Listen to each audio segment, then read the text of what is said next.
Stop listening! Instead, stream the uncut version of this discussion by either or both, tipping us on Ko-fi or joining a membership on either Ko-fi or Patreon via the links in the description. Because I was with baby Jade the entire time. I was like, you don't need this. Just remember, he's like yelling at him, this little kid. I'm hearing the violin playing. Doesn't that mean something else? Doesn't this song maybe mean something else? Maybe he knows the whole time what this means. He's just not willing to acknowledge it. You want him to drink the blood, don't you? You want him to get the answers, don't you? Okay, he's drinking the blood. No, nobody was like, this is funny.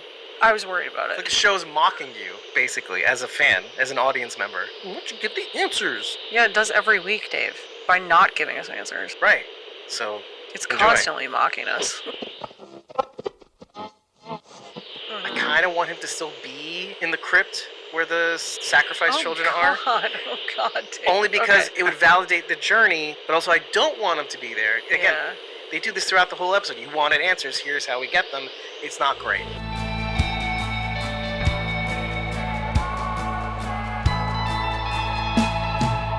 We are Squawking Dead, a podcast pulverizing programs beyond the Walking Dead universe. Sometimes we give you news, sometimes we make you laugh. Most times we go too deep. I'm your host, David Cameo, and I'm joined by Punky Brewster. You can find me at youtube.com/@PunkyBrewster. It's PUNKYBRUISETER. I'm Jason. I'm at Neo's the One on all your favorite socials. And I'm Jamie, and I'm at Sci-Fi Vision and sci-fivision.com on YouTube and all the socials. It's right. And Jamie, for the fourth time this week, is talking about From, basically. Or fourth or third time. It just happens to be that she's going to end up having spoken for 8 hours this week, probably. By the end of it. If she's not planning another live stream. No, three is plenty. 3 is more than enough. And I highly encourage you, just like Jason has been, to check out her deep dives and... Well, they're both kind of deep dives, if we're being honest, a little bit. A somewhat deep dive, and then a big deep dive. Yeah. On her YouTube channel. That's youtube.com/@sci-fi-vision. So, very happy to have you over here again, Jamie, with your wonderful background that I'm probably going to take out anyway. And everybody's wonderful haircuts. Everybody looks fabulous as things start scorching up on the East Coast at the very least. It's probably worse down south, Bridget, isn't it? 92. Yeah, it's hot. It's a scorcher, as they say in Boston. It's hot. Speaking of scorchers, we're here to talk about From's 5th episode of season 4, titled What a Long, Strange Trip It's Been, which we'll get into in just a minute. It's a very layered title. But before we do, we have quite a few bits of housekeeping to do before we get into the meat of this episode. And the first thing, obviously, we're going to do is tackle the title, which is always fun. In order of appearance, we have to kind of go over some things that are happening in the next couple months. First of all, like I said at the beginning of the last episode we released, which was a doubleheader of the boys' 6th and 7th episodes, I had mentioned that we do not know when we're going to be recording the series finale of the boys because some people are going away for the long Memorial Day weekend. So we really don't know when that's going to happen. Hang in there. We're going to still probably not know what the boys' fate is because many of us aren't watching the series until we record. I'm going to try so hard not It's to. really, really difficult. I feel like the spoilers are already out in the wild, even though the episode has not aired yet, by the way. So pray for Mojo. Stakes are high. We're going to move on to, we are planning to hopefully record the second half of our Outies conversation for Severance's 2nd episode of season 1. Pray for Mojo. One bit that I think I mentioned that I forgot to remind myself to do was that From will not be airing its 6th episode of season 4 on this Sunday, considering the U.S. Memorial Day weekend. So you get a free week of wondering what the heck we just watched now. You're all paranoid and like, what does it mean? What does it mean? Meanwhile, I'm sitting pretty because I have not even released the conversation we had last week yet. So I will have enough time to hopefully edit this week's conversation, last week's conversation in the requisite order. And that makes me feel good. But what makes me not feel good are the 4 more announcements I'm going to make right now, which is 3 series premieres are going to be occurring very, very shortly. In the order that they appear is House of the Dragon Season 3 premiering on Sunday, June 21st, 2026 at 9 p.m. Eastern Time. That's going to be fun. I know Sharon is very excited for this. 2 weeks after that, Silo Season 3 premieres on Apple TV Plus, episode by episode. I hear it's going to change everything. Well, whoop-de-doo. Season 3 galore. And another Season 3 will be premiering is Walking Dead Dead City Season 3 on July 26th, 2026 on AMC and AMC Plus. Hey, hooray, we get the episode in advance because we pay more. Or maybe we'll get, Oh, cool. what is it called? Screeners. So last but not least, thankfully, and we'll be done with this portion of the episode and we'll get to the meat of things. The Walking Dead has partnered with Mini Museum to release a sort of mini acrylic museum of various Walking Dead artifacts across 11 seasons. If I'm doing 5 times 6, it's about 30 artifacts embedded in an acrylic placard that's about the size of 2 hands that you can have, because who doesn't want a piece of Walking Dead history in the palm of their hands and not taking up space in their wonderful abode? That is on Kickstarter, kickstarter.com/projects/mini-museum/the-walking-dead-mini-museum. And I'll probably link it somewhere in our social media as we will try and promote it, because there's only 16 days left from now, which is Tuesday, the 19th of May, 2026, for you to fund their Kickstarter. They are actually almost at goal as of now, because I checked it a couple hours ago and it was at 171,000 of its 177,000 goal. So 15 days to go, 513 backers, but take advantage before time is up so that you can get some sweet, sweet, sweet Kickstarter deals. And I highly encourage you to check out the video because it really will hopefully explain everything you need. It's very, very cool. It's not for everyone budget wise because it's very pricey. It's about $500 if you want the acrylic placard. However, there's a $19 level that gets you like one certified artifact. Daryl's vest, maybe Michonne's katana, maybe, and one other one. They chip off pieces of these artifacts, basically. Yeah, it's really interesting. Worth looking at if you're a big memorabilia collector like Rob Lucchese. Looking at you, dude. Whispers or myself, Rob I do collect quite a bit. I have a chunk of the wall. The Alexandria wall, to be more precise. I'd be super jealous of anyone who gets the mini museum because it looks awesome.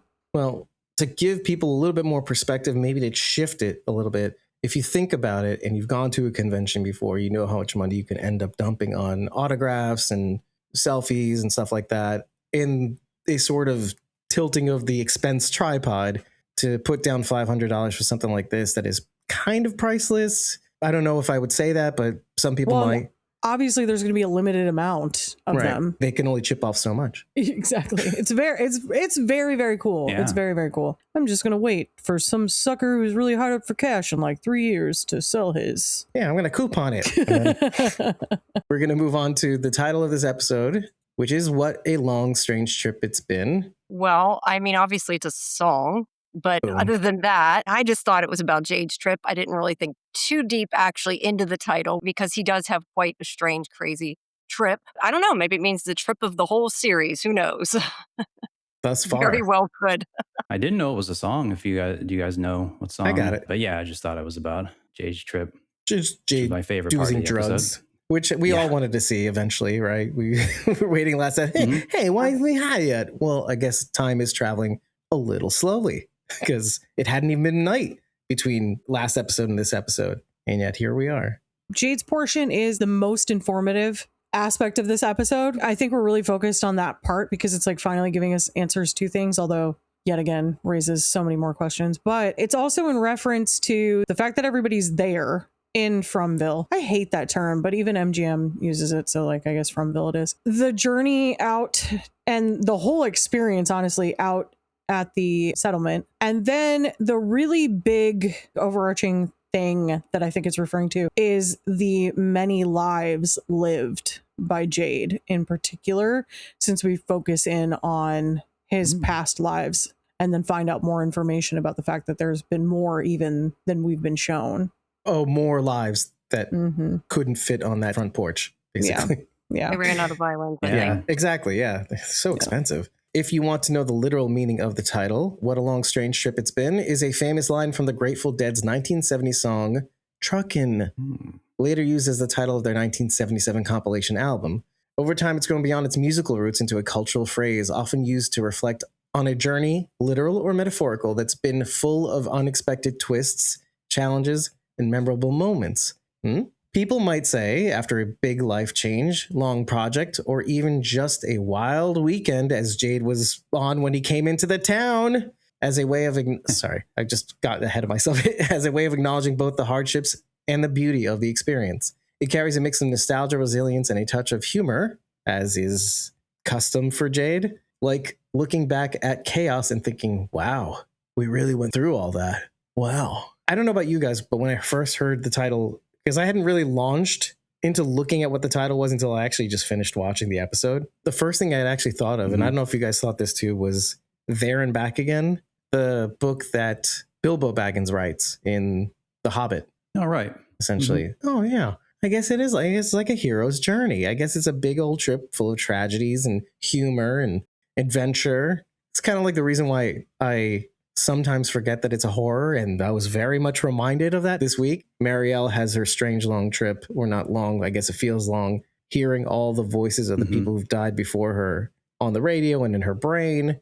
So I guess that's pretty trippy, and not in the best way. Oh, maybe another one. Henry singing Leaving on a Jet Plane by Peter, Paul, and Mary / Paul Denver, which I thought was interesting because he says, we've always wanted to go away to take these trips and leaving on a jet plane, but it's also an analogy for leaving somebody behind, going somewhere very far away and missing them. I essentially linked it to Henry's all the time we've lost, all the time you're away, my love is away and I couldn't reach her, etc., etc. What a strange long trip it's been in the most horrible way.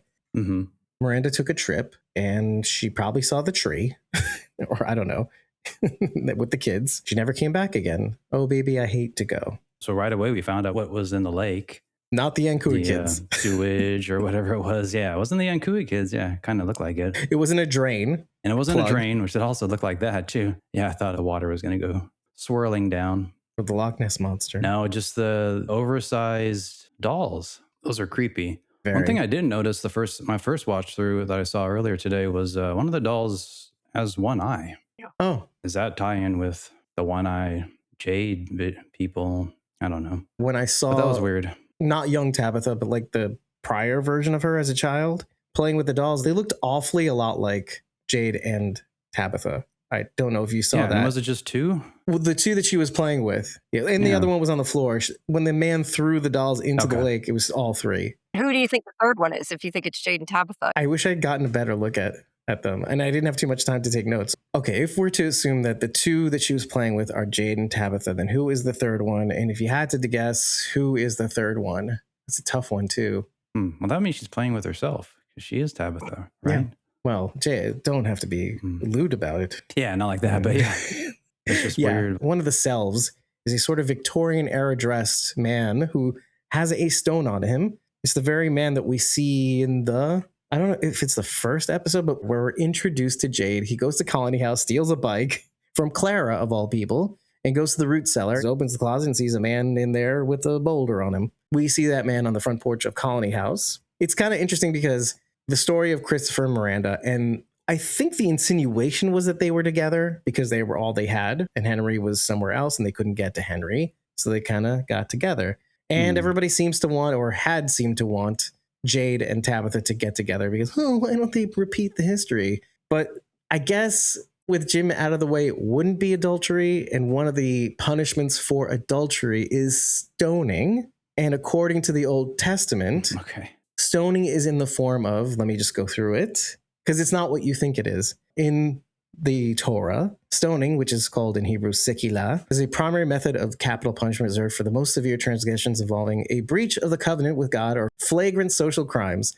It mandated active participation by the entire community to collectively remove evil from the camp, which is sort of what we're starting to see bubble up, maybe the embers of that. The Torah prescribes death by stoning for offenses that challenge the religious, moral, and social fabric of the community. Idolatry, sacrificing foreign gods, worshiping the sun, moon, or stars, or enticing others to idolatry. Some play there. Blasphemy and desecration, cursing the name of God, and deliberate violation of the Sabbath. I don't think we're there yet. Sexual offenses. A betrothed woman who commits adultery and the man involved, which technically Miranda did with Christopher, had adultery, as well as certain forms of incest. We don't know yet. We'll find out. Yuck. Family, social rebelliousness. This is something I have to probably drill down on a bit. The stubborn and rebellious son who persistently disobeys his parents and is completely incorrigible. Basically, if you disrespect your parents or if you violate the respect you ought to have with your parents, it's a commandment.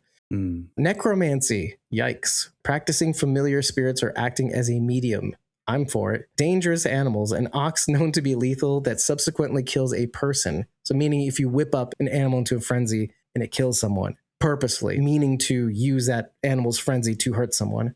According to biblical law and the detailed elaborations of the Talmud, capital cases were subject to rigorous standards. This is the requirements. Okay, well, this might actually play into it. Witness requirements. Execution required at least 2 eyewitnesses who had explicitly warned the perpetrator of the consequences prior to the sin. Firsthand, witnesses who testified were required to cast the first stones, with the broader community participating afterwards to complete the execution. To ensure the process was not chaotic, mob violence, the Talmud details a highly structured execution. Pay attention to this. The condemned was pushed from a raised platform, followed by a heavy rock dropped on the chest, and finally pelting by stones if necessary. This is where people kind of get this wrong a little bit. That's what we always see. Yeah, I always see people throwing them. But that's if necessary. So the convict was also given an intoxicating drink to dull their senses before the execution. That's also very important, so people don't suffer. There's a different biblical example of stoning that is, I think, why people automatically have the individual smaller stones. It's during Jesus's life. There's like a woman who was committing adultery. Mary Magdalene? No, it's an unnamed woman. Some people assume that that was her, but okay, sure. Yeah. She commits adultery and Jesus says, all right, well, let ye who is without sin cast the first stone. That's where that saying comes from. Right. No one can cast the first stone because no one is without sin. And then slowly everyone leaves. Like the town. Jesus is left alone with her. And then she says, what do I do? He does cast some judgment on her, but she is free to walk away unharmed. He does give her a loving rebuke of her sins. Well, you shouldn't be committing adultery, so like, go leave that guy. Like, go home. The thought is that everyone has a stone in their hand because as Jesus is waiting for them to like cast the first stone, they all individually drop their stones. In my mind, I didn't think of stoning as like a giant boulder. Right. Never thought of that. No. Growing up Jewish has yielded, just so Jamie knows, I picked up a lot of Old Testament references or even Jewish folklore references. So when Fatima was actually making the mud thing, clump, it instantly brought to mind the golem, which was like what ended up happening, which is interesting. It was insane. That was crazy how Dave brought that up. I know. The week before. That's what's so interesting is that I linked this to the dolls because if the assumption is Christopher and Miranda definitely were, you can't blame them, but it did happen, the adultery. Henry was far away. You think everything's over. There's no going back. Then there's also Tabitha and Jade. And I guess technically Jim is out of the picture unless Marielle says out loud that, hey, well, even if you die, you can't really leave this place. So is Jim still in the picture in a way? Because he seems to appear to Ethan. Oh. So would it still be adultery? Jim, yeah. I don't think so. Unless you can make love to ghosts. I don't think that's possible. They do in that movie, Ghost. Right. Yeah, I like you guys brought that up, though, because I couldn't think of any reason why someone would get the boulder dropped on them. There you go. That makes total sense, this adultery type of thing. His dress was sort of like mid-1800s, sort of. Was it? Kind of like that three-piece suit. For some reason, I thought he had like the more recent outfit compared to everybody else. Oh. Yeah, that's why I couldn't quite place it. I thought Victorian era. No, I guess I just see a suit and I thought 1900s. It's interesting that someone would choose a boulder as the weapon of choice. And then who did that, right? That has to be a very specific situation in order for that to happen. And it would have to happen in a specific way. He'd fall from the second story of the colony house to the ground and somebody drops a boulder from one of the windows. No. Because there has to be a height, and the only height I can think of is colony house. In my mind, I imagine that happened like further out. They didn't have the talismans. You were running around hiding anywhere. And if this was like many generations ago... Roll it after him? Well, there's just so many different places. There's a lighthouse. There were the ruins. God only knows how tall that was when it existed. Oh, good point. There's other places. There's other structures. We don't even know everything that there is there. So who knows where that could have happened? That's a good point.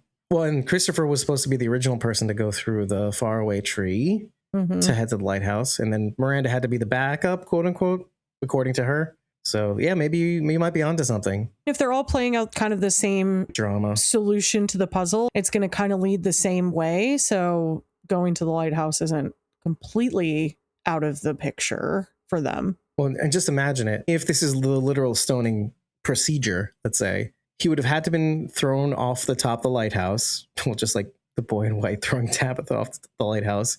And then they would have had to all carry a stone or like hoist a stone using a pulley at the top to drop on him. But it's a whole community effort thing. Well, who knows? There could be a cliff somewhere. I don't know. Where a boulder is just readily available. I was kind of envisioning a lot easier. Well, I haven't. Well, I guess we have sort of seen a cliff where Eloise was buried. We've seen rocky terrain. Yeah. But we haven't seen like a cliff. That's not to say it's not there. That's the thing. We don't know what's out there. There's all sorts of crazy stuff. There's giant spiders and all sorts of stuff we haven't really even seen. We have seen the spiders, but we'll get to that in a second. Just to maybe close the book on this, there's two things. So a reminder that all of these murders were murders. They weren't monsters killing Jade's previous self. So it had to have been a people, a person or people. Or I would probably lean more along the lines of the community, because they all tore each other apart because these people end up dying. And second of all, I only even brought that up because it kind of links us back to the dolls again. Her playing with the dolls, and if that's supposed to be Jade and Tabitha playing together. And then who's the third person but the gym? Probably, if I had to guess.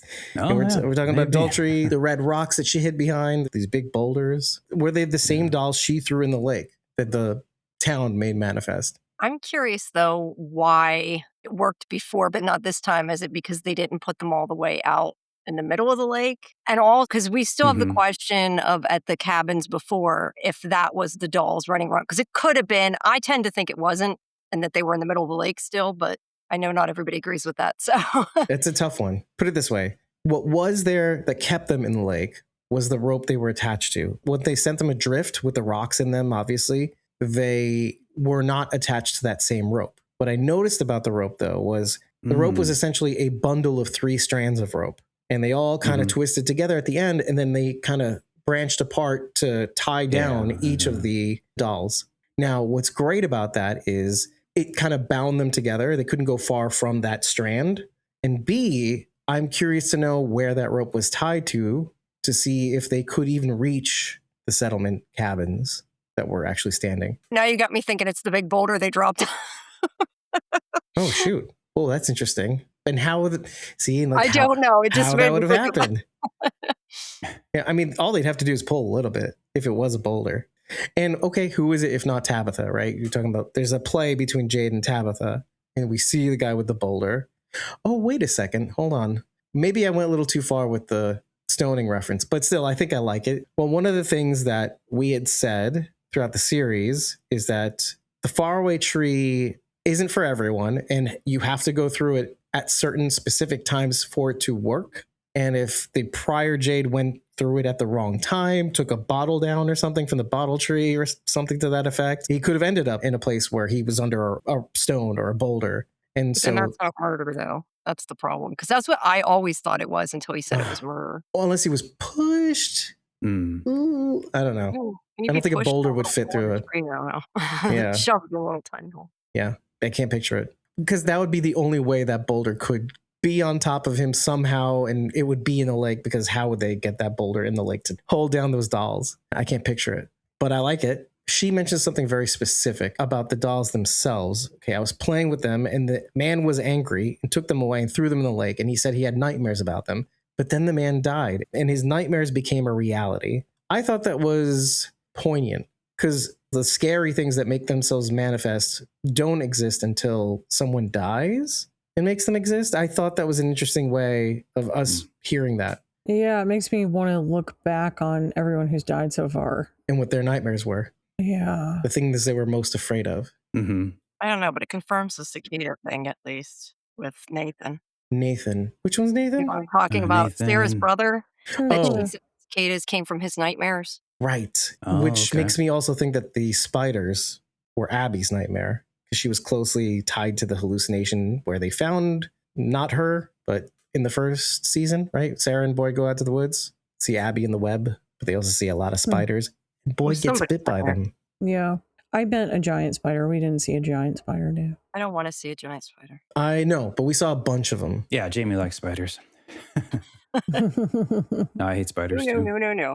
Well, before we go in that direction, this is a really cool point because they brought it up in this season. I think that Nathan was scared. Oh, was it this season or was it when I was looking back at season 2 that Nathan's cicada nightmare? And then they came true. Abby's nightmare might be the spiders. I don't know that she's mentioned that. I don't think we had that much screen time with her. Next to no screen time with her. Makes me wonder who the 50s monsters nightmare was. And the angry guy, it doesn't seem like it's the same guy as the Jade. No. Railroad spike. Right, that's why Skull on my with second blood watch, in it. I was looking at to see because they did kind of look similar at first, but no, I think it is a different guy. Assuming he's man in the credits, it's not the same guy. No. Because I feel like otherwise they would have listed the colonial man as having 2 roles if it was the same guy. Right. If you want to, we could start drifting into the spiders themselves that we see throughout the episode. We see one outside the sheriff's station as Jade sees the sign, which I thought tickled me too, by the way. Yeah, right in the beginning. Oh, It did. this way. What a fan response, isn't it? Answers this way. It's like, oh, you wanted answers? Here's a whole bunch of them. Same as when Boyd finally drinks the blood from the skull. I feel like that's an answer to the fans who want answers right away. Oh, well, here they are. Okay, now do with that as you will. Do with that as you will. When Jade drinks the blood from the skull? Right, Jade drinks the blood from past life Jade's Sorry, skull you said Boyd, so. Oh, gotcha. maybe it was Boyd. Just kidding. So, I have no I idea. apologize. I was trying to think of I when- apologize. It was Jade. When Boyd did that. One thing was kind of weird when Jade saw that sign at first, there was just an arrow. But when they left, on the back of the sign, it said this way. It didn't say this way right away. Yeah, I kind of wondered I why don't it know. wasn't on both sides. Everything else was there. The no vacancy, the answers. But the actual sign was just lights. When they went outside to leave, it showed the sign again from the backside. And then the arrow said this way. Yeah, it's all you could really see at first. But as far as that goes, it just tickled me. The show's perceptive of the fact that fans might be frustrated with the lack of answers. So they're like, oh, okay. Here you go. Okay. All right.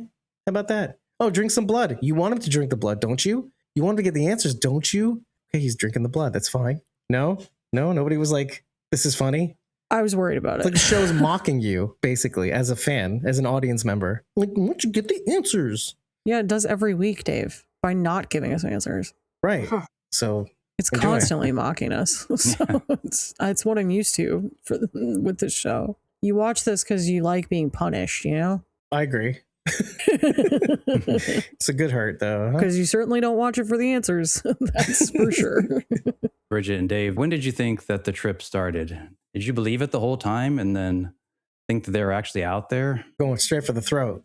Or did something happen during there that made you think, well, maybe this is all in Jade's head? Because for me, I believed it the whole time. Boyd was saying the safe word. I thought it was all, Yeah. No, I I knew was the shocked. trip, but I thought it was all real, but all the way until the end. I was shocked was when all of a fooled the sudden he entire was in time. there and I was like, oh God, what happened? And then Boyd's like, you never left this spot. That's actually the part I didn't trust. When Boyd said, you never left this spot, that's the point that I was like, yeah, something's fishy here. Is he lying? Is this actually Boyd? He said you went to the window, you just sat down. Yeah, I had a hard time believing that because I did believe the trip was happening. I guess, I hope, is there a door in the basement of Colony House? I would like to know. There are a couple tells. Of course, you're like thinking, oh, but isn't that like a dream too?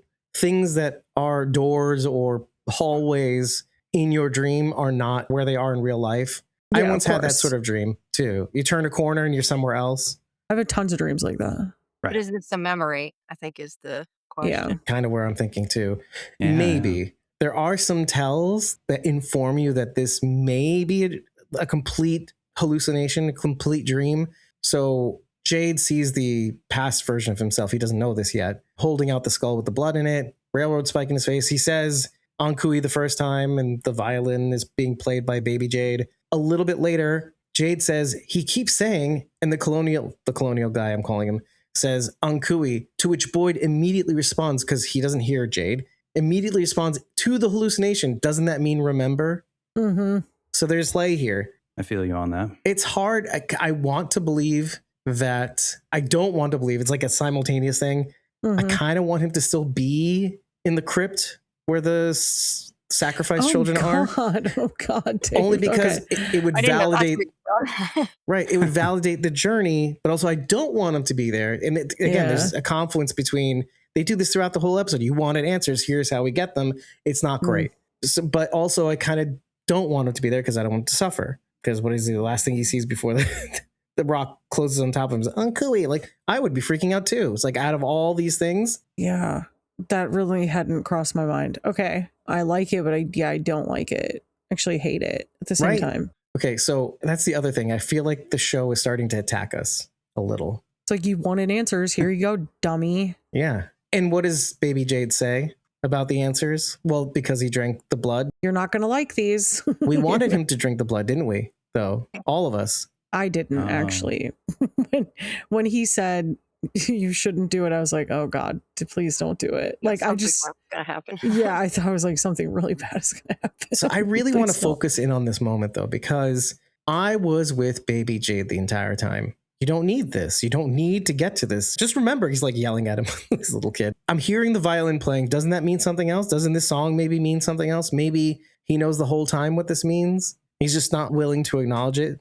And so part of me is thinking that Baby Jade is just trying to protect Jade. Maybe it is the manifestation of him literally playing as a child outside his grandmother's room as she lays dying. And as soon as he stops, he'll have to acknowledge the reality of what has transpired. But as long as he keeps playing, he doesn't have to acknowledge that. And I think that's what that Baby Jade is. It's him saying, don't drink the blood, because as long as you don't drink the blood, you don't have to face what you might have to face ahead of you. Whereas at first you think, oh, he's trying to protect him. On second watch, I thought, oh, wait, no. He's not really trying to protect him. He's trying to help him avoid pain, which as adults, we have to do in order to grow up, in order to be functioning in reality. We have to set aside certain things in order to do other things. We have to serve long-term goals over short-term gains. It visually makes sense. I was thinking he was like a brat at first, but then I pulled back. That's not exactly it. It's a kid who does not want to be hurt. As long as I keep playing, I will not be hurt. But really, once you set it down, you have to acknowledge the pain. You kind of make me wonder, though, is it just like Jade himself, like his mind trying to protect itself so he doesn't go that far? Exactly this. But that's not what he needs right now. It's what he wants. That part of him that wants comfort, that wants to be soothed from this moment, to look away from this moment. The whole purpose of this was to take this moment that he didn't know that he needed to remember head on. Because in doing so, he can go further back into further past life trauma, if you want to call it that. I don't know if I believe in stuff like that, but to face those because they were very traumatic. Because try to wrap your mind around an iteration of you that keeps coming back that was murdered by a mob each and every time. That's why you failed. This whole experience is telling him to push through to get to the answers.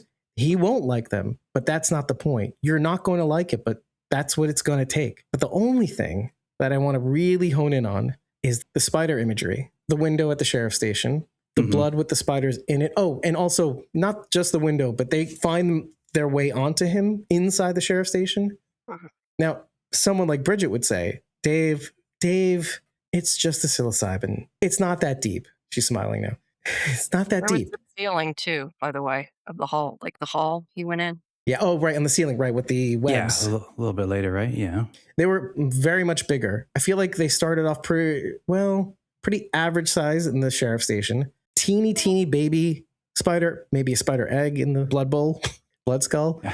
And then in the caverns, in like the mine shaft hallway, ruins, tunnel, they were really big. So I don't know. Is it that we're getting closer? Is this like a game of hot and cold? The bigger they are, the more on the track you are. I don't know. I'm trying to figure out what this imagery of the spiders is. My co-host Scarlett says she thinks spiders mean knowledge, but I never looked it up, so I'm not sure exactly where she got it from, but it makes sense with what you're saying. The bigger they are, the smaller they are. Bear with me because this is AI mumbo jumbo, but seeing a spider can mean that you're receiving a symbolic nudge from the universe to focus on the following: creation and destiny, because spiders weave intricate webs.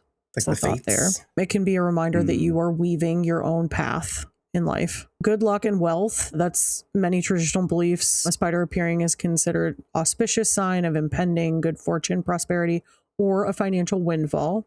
And the last one would be a call to focus. So if you're feeling stuck, a spider is sometimes interpreted as a sign to stay the course, keep pushing forward, and to trust your personal power, which I hate language like that, but okay. Blah, gross. In biblical symbolism, the spider is highlighted for its wisdom, fearlessness, and ability to build its way into secure places, like a king's palace, through patience and hard work. If the spider is, that's if you're really bothered by a spider physically. That would be me. Don't touch it. You're fine. Yeah. No, I just yell and scream until somebody else feels it. That's my- I guess in witchcraft, they represent feminine energy and creativity. And they symbolize patience, fate, and the shadow self. It's pretty much the same stuff. Patience, fate, and what is the shadow self? The shadow, Dave, I'm not a witch, so I have no idea. It's sort of like the dark parts of you, isn't it? I don't know. I was trying to That's what I research was thinking. people talk about it for this show, so. Oh, it's Carl Jung. Why didn't I know about this? Okay, hold on a second. Shadow self is the hidden unconscious part of your personality that contains traits, emotions, and impulses we tend to reject or suppress, influencing our behavior and personal growth. Represents the aspects of ourselves that we hide, deny, or are unaware of, often because they conflict with our conscious self-image or societal expectations. How perfect. How perfect. A thing that Jade refuses to acknowledge because it does not comply with societal norms. This can include negative emotions like anger, jealousy, fear, insecurity, but also positive qualities such as creativity, confidence, or intuition that were discouraged or invalidated in an early life. Sorry. I don't think he meant past lives. No, he meant childhood, but okay. No, I know. I was like, Moon wears pants, ancient aliens. Calm down. I know, sorry. Dave's hair grew 3 times that day. If only. Jung viewed the shadow as the natural and essential part of the psyche, not inherently bad, but a reservoir of untapped potential and emotional depth. An added bonus, the etymology of the safe word, Capricorn, is derived from the word horned like a goat. Capra equals goat. Cornu is horn, goat horn. And I thought, why not throw the bonus imagery of what is typically imagined as Satan himself? The horned devil with goat feet. Sure. So Jade thought of the safe word in his little dream, I guess. Unless you don't think it's a dream, which is fine. I don't think it's a dream. And maybe this is a stupid reason why, but because he could read the sign. Which sign? But maybe the sign, that's why it didn't say this way on his side, because he wouldn't be able to read it anyway if it was a dream. Maybe. I like that. I don't think that's important, but hey, you know what? I'm with you. Hey, don't poo-poo. Doctor Who, so it's a good thing. Hey, I'm not going to yuck your rum. No, I'm not going to yuck it. Yeah. Like, it's fine. You're good. That's not what we do. I'm kidding. Sometimes we do that. And sometimes we do. Aliens. It's actually, sometimes I'm the biggest culprit of it. The actually. moon wears pants. So let me shut up because I'm the one who's always like, that's dumb. People are dumb. That's dumb. You're dumb, Bridget. Don't even put yourself on mute again. Your baby's crying. I'm kidding. She's not. No, she's not. No, pretend that she is. No, I really seriously am trying to think of the moments where he could have read something but hasn't. Another thing that I noticed, and I don't know if it was in the hallway of Colony House, which kind of further reinforces this maybe a dream. There is a carousel horse in the hallway next to the staircase at Colony House near the front door. And I thought that was very weird. You don't notice it. It's just there.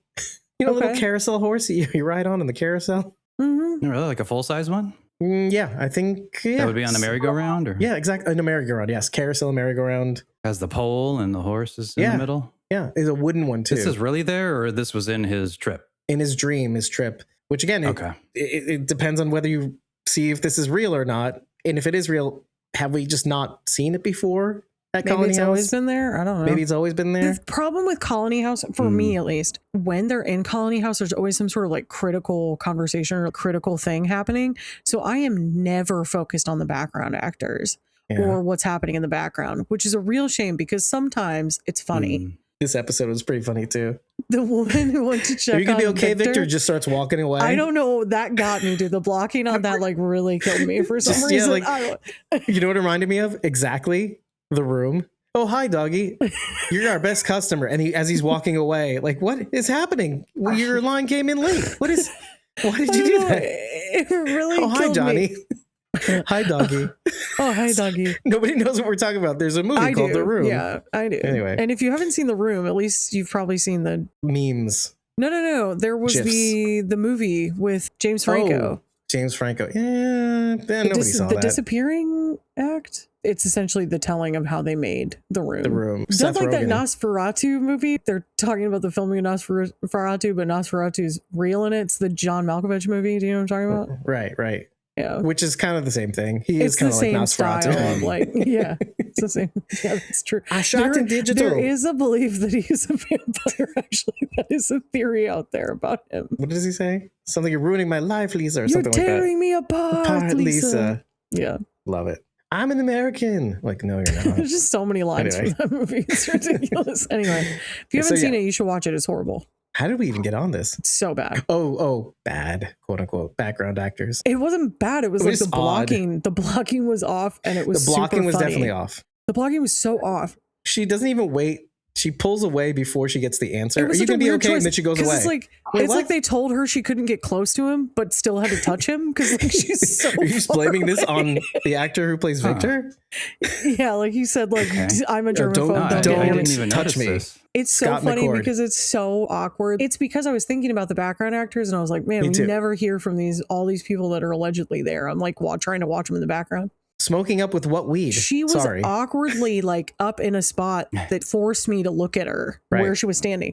And then all of a sudden she's like following them. When Henry falls, she's like standing awkwardly like further up than the other people in the background. Like everybody else is kind of like back a little bit further. So then she helps them go upstairs. And Quote unquote. She just orders them around. She doesn't do anything, but she's like next to Scott McCord, but far enough away that she's like reach her head's in arm the- out Yeah, Like, her head's like in the like, picture like this at to the touch, edge of the frame. to touch him, to be like, Are you going to be all right, Victor? Yeah, I'll take care of him. She just goes away. Doesn't even wait. I was like, dude, what is happening right now? It killed me. I Oh, that thought it part, was so okay. funny. I just thought it was some random. Why is this random person there? That was about my whole thought on it.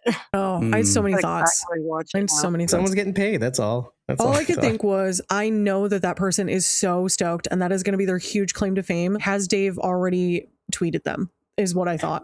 That's something I Honestly. would do, actually. It is. We loved you in that one scene. We've done Yeah. it before, honestly. Yeah. I did love you in that one scene. I'm so sorry because I don't You're a think it's for the national treasure. reasons. I don't think it's for the reason you wanted me to love you, but I do. But It's I not her do. fault. She just got bad blocking and bad direction. That's I all. do love it. We got it. It's in the can. We got it. We're cut, print. It's like you Moving on. don't want to run that one again where she looks less awkward. It's perfect. Okay. Okay. Don't question me. Anyway, Oh, but what is this preceded by? There's a couple things. So the theme that keeps popping into my head is what baby Jade said to adult Jade. was that in Jewish? When they were talking? French. Is that in Jewish? Listen, You killed it's fine. me. You It's killed me. I'm perfectly- sorry. You killed me with that. It's in Jason. It was Jewish. fine. Bridget, come on. Here's why you didn't understand what the was language French? was. It was French. I'm gonna be mean to this kid. It's not his fault that he's French Canadian. Ugh, that's So- not real French. She's Okay. I'm trying to be I'm nice. just kidding. you had a baby. Okay. Their pronunciation is drastically Atrocious. different. And then they have the gall to say our French is better than France French, which is like no. Some But France will say that. invented it. Yeah, but we perfected it. I'm like shh. Also, your English is bad. It's funny to me because French Canadian has a lilt to it, almost like it's mixed with Gaelic. Irish, Yeah, it's like Scottish. it's very weird. Yeah. It's very alien to even the Canadian accent too, which is kind of.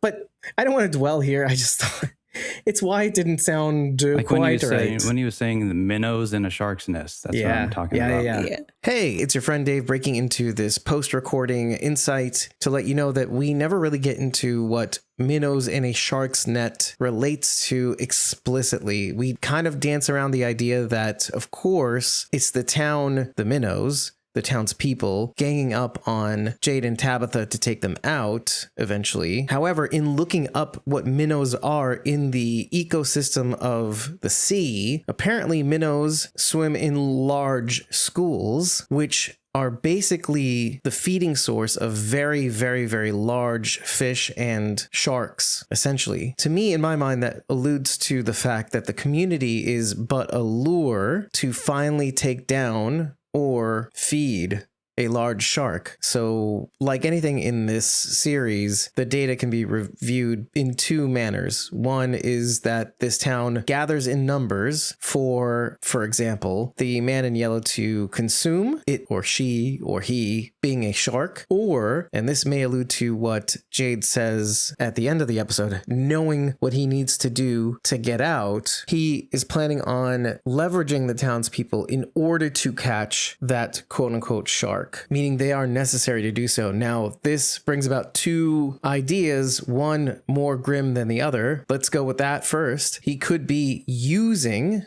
/ manipulating the townspeople to gather for the man in yellow to eat so that whoever is left over can leave, meaning sacrifices will need to be made, or he might do the more altruistic thing and gather everyone together so that all of them can capture and maybe even murder the man in yellow or somebody bigger, let's say, because maybe the man in yellow isn't the ultimate big bad. Anyway, those are my thoughts. I can't believe we didn't really get into this during the actual episode. And honestly, the minnows being a school of fish to feed larger fish isn't something that I actually thought of until I was editing this episode. And mostly because I was very interested in finding out the translation of Baby Jade saying minnows in a shark's net was accurate. And lo and behold, that accent is very French Canadian because it is definitely not said the same way in different pronunciation guides. That's me putting it nicely. In any case, I now return you to your regularly scheduled podcast. Jade speaks French. That's good to know. We know that from a previous episode. That's why I thought it was his heritage. He lived in France with his grandmother. Is he Jewish? Is he Islamic? What is Jade? Let's do the obvious answers first, which is, to recap, Jade lived with his grandmother in France. We don't know the status of his parents. Okay. He lived there until he was the age of what that kid was, because when that kid was playing his violin, that's when she died. Yeah, because that's when he left. Which gives you a picture of when he had to deal with that and when he was a ward of the world. He had an aunt, I think, that he had to go to after his grandmother died. I think he had to be brought to the States. Yeah, he went to the United States. I think some family member, but I don't remember who it was. His name is technically Jade Herrera. So it's an interesting mix of he lives in France with his grandmother. I don't know if Herrera is a Spanish name. It doesn't really sound French, though, at least to me, but I don't know. But it doesn't really sound Spanish, like as in Spain, either to me, at least. So I was thinking it might be more south of the border in North America, which is interesting. So then, okay, he came from here, went to there, came back, or maybe something dragged him back, right? You know, because who were his parents? And maybe they were part of the town. Oh, let's not go there. But I just thought it was interesting, like a journey of this guy to do the harder thing. He keeps using words that are like Jewish. He said something to Boyd when he was exasperated in the woods the first time. And I didn't write this down. I think that's where I get it from. That's what I thought. Yeah. So this is where we're going to actually look at it because I'm very interested. It's not going to tell you anything about the character, but this will tell you something about David Alpay. David Alpay is a Canadian actor, musician, and producer born October 6, 1980, Toronto, Ontario. He holds Canadian nationality, which hence his French is trust. I'm kidding. Okay, here we go. He's Armenian Canadian, so that explains some of it. His parents are of Armenian descent and immigrated to Canada. David Alpay's religious beliefs are not documented. Some biographical listings categorize him as Christian, which makes sense, but this is not confirmed in reliable sources. He has not publicly disclosed his faith. Alpay grew up in Toronto's diverse arts scene. This is where it gets confusing because I did read about this. He began acting in 2002 with a role in Ararat, which is a sort of a Middle Eastern Jewish, my heritage. Earning a Genie Award nomination, went on to appear on notable TV series such as The Tudors, cool, Mark Smeaton, and The Vampire Diaries, okay, how about that? From as Jade. Yeah, so that's as far as you can sort of get. So, which is kind of why you get that sort of Middle Eastern twang or like appearance or resemblance to him. Yeah, I got the vibe from him. Yeah, the Armenian history, which has a huge history in the United States, in North America, I would say, more likely, spanning the dawn of the country. There's been an Armenian community in the United States for at least, I think, 150 to maybe even 200 years. It's very interesting to learn about the Armenian diaspora. They're called the Kardashians. Yep, exactly. Big community of diaspora Armenians in California. Yeah, if we're still talking about the trip, did you notice when they went down into the colony house basement that there was no Acosta? I think that was another big tell about it. Which means Acosta's, that's interesting. She would have been down there analyzing and doing whatever Boyd asked her to do, right? Which kind of also tells you that Well, what they experience is probably a dream. There's like another bit of evidence because I was fully expecting to see her there. Yeah. She's nowhere else in the town that we've seen, at least. And it is still the same day where Boyd left her. My first impulse to that is actually, is she going to be an obstacle to Jade reaching that maybe not existent door? Because again, it's a dream. Who knows if it's actually there? Like, is she going to be the same annoying Acosta is what I'm kind of getting at? Or will she turn a corner? About Donna. That's good. Okay, I do want to go to, there's a lot of bits that have been raising my hackles about Donna, but before we go there, there's one thing I wanted to close the book on. Another tell that this might have been a dream. Again, we're just adding bricks to a pile that may be most likely the case. Dream Boyd wants him to drink from the skull. Very insistent, get the answers. It's not real anyway. Something that we said in prior episodes. You're in a town full of monsters. Who are you to say what isn't real? yeah. You had cicadas attacking people that weren't real. You had shaking, and then Sarah with the writing in her skin, which she talked about with you, and the noises and the voices. He literally had worms in his skin.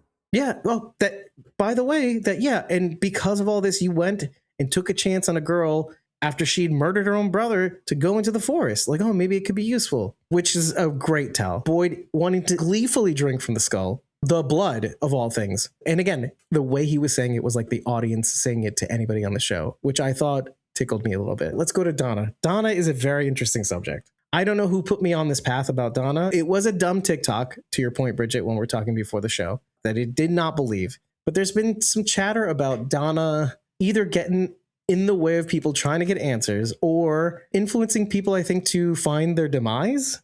And technically that sort of happened this episode. Should I walk you through it? Because I hate Did it. it happen again? Yeah, a little bit. This episode, Roger's like, if he's such a professor, Ethan, Jim called Ethan, the little professor. Roger's like, if he's such a professor, why are there dumb dolls in the lake? And Donna's like, something like, shut up. And then like, okay, well, she just killed him. She just killed Roger. She just killed Roger with a word. Do you know what else makes me sus about that? Okay, how did Roger die? Not going to go into it with graphic detail, but it looked like cake. It looked like it was nothing. How the doll tore into Roger. It was like a slab of clay. So why, when one of the dolls comes up to Donna, does it like, oh, I'm just going to choke you a little. Just gonna lightly choke you so that Tabitha can get the answers, right? Tabitha can pull the ward out, which is probably what they want, is to remove one of the wards when Jade said, don't touch the wards, to kill it, quote unquote. We don't know what happened. Wait, what if they're playing possum? Yeah, it could be. Yeah. I just thought that was interesting. Just like one of them's dragging him to a fire and putting her face into it. The other one's making cake out of Roger, which, by the way, the way that Roger goes out is similar to what, I don't know if the Man in Yellow is doing this per se, but it happened to Jim. From like jaw to front cavity just was torn out, similar to the way some people have died in this town. First of all, do we hate this? Yes, I hate this. Why? I guess I could believe that a little bit about Donna just mildly getting choked, but at that moment, I thought she was a goner. Yeah, I did too. That was what I was. Because of what happened. I was so scared for her. She said last episode, she said, oh, I'll take the hits. I'll do the risky things, not you, Tabitha. But again, it could be a smokescreen because Donna is a... I'm not opposed to your Donna theory. Yeah. It's not mine. I'm not taking ownership of this. No, I'm right, not. yeah, I hate not it. Yours. From is a really cool show, and I think the fandom is cool, but It's the ancient fandom aliens. is also insane. The Absolutely. fandom is crazy because the stuff that people are coming up with, sometimes I'm like, I don't understand how you got there, or that seems really totally nutty. Or sometimes I hear it and I'm like, that's kind of interesting. I'm not mad at it. What was the one I heard most recently that I was like, that there are very particular mannerisms that the monsters in town carry. There's like a guy who's like a cowboy. He stands holding his belt buckle, basically. Like a toy doll. Oh, You know who cool. else stands like that? Randall, I've seen those pictures. Randall. It's a really wild theory, but it's really interesting. The monsters are actually the town people, comparing like the way that people stand or like kind of the dress or specific things about the monsters that we've seen. But the Randall one is initially what caught my eye. Okay. The reason it got amped up is because Randall was so cavalier about a lot of things Now, I would just argue it's his personality type, but people are like, he doesn't care about what Julie's doing. He's not trying hard enough to stop her. If it's hurting her, he's not trying hard enough to help her, if that's what he's supposed to be doing. That everything he's kind of doing is like on middle ground, hedging your bets. Can you blame him? No, I can't. And I like Randall, actually, and I don't want him to be a bad guy, but whatever. Just like I don't want Donna to be a bad guy. I don't like the idea of these characters that we've come to enjoy having around being someone who's working against the town actively. However, that's good writing. Well, what else is good writing but Donna's theory about the dolls? Oh, maybe they were there like scarecrows to protect the place. I'm glad that she was wrong, because it means that we can be wrong about wild from theories, right? It's an attack on the audience, by the way. Okay. Again. It was an awesome theory. I thought that was so smart. I was like, oh yeah, like that does make sense. Like maybe there's Ethan was with her on that one. What do dolls do? They're dressed like scarecrows. Yeah, that makes sense. But then you ripped out the one thing that actually looks like a scarecrow and stabbed the doll with it, which is more concerning to me. Right. Well, and yeah, is that what they wanted to do on all along? That, and now they're down another person. Roger can't be alive after that. Please say no. It's 45 technically, because the man in yellow is 40, the 47th or the 46th now. Oh, right. Okay. Questionable. Yeah, let's go back to the count. Do you need a warm body? Is that all?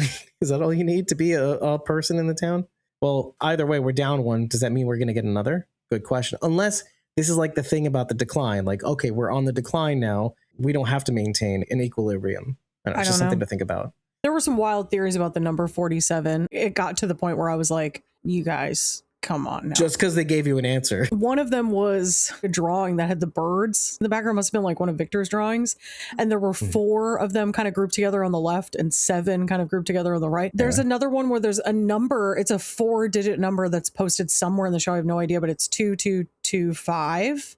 Yeah, it's one of the addresses, I think. Something like that. Somebody had mentioned it in one of our comments. That is 47. Yeah. But if you group the first 2 numbers and the last 2 numbers together, I'm sorry, but that's where we're hitting like kind of a reach. We start being like, well, these things subtract this equals this. It's like, oh, okay, well, now you're really forcing it. Well, I just think the writers are being cute, to be honest, and which is fine. You can repeat a theme to make you see certain patterns emerge, but then what does it ultimately mean? See, this is why I said you send me a DM and I was like, I think I'm going to get a better feel for the show, because it's more of like, you have to really dive into the narrative elements of the show to really understand it. The whole thing, picking apart numbers and everything like that, I don't think that's what matters in the show as much.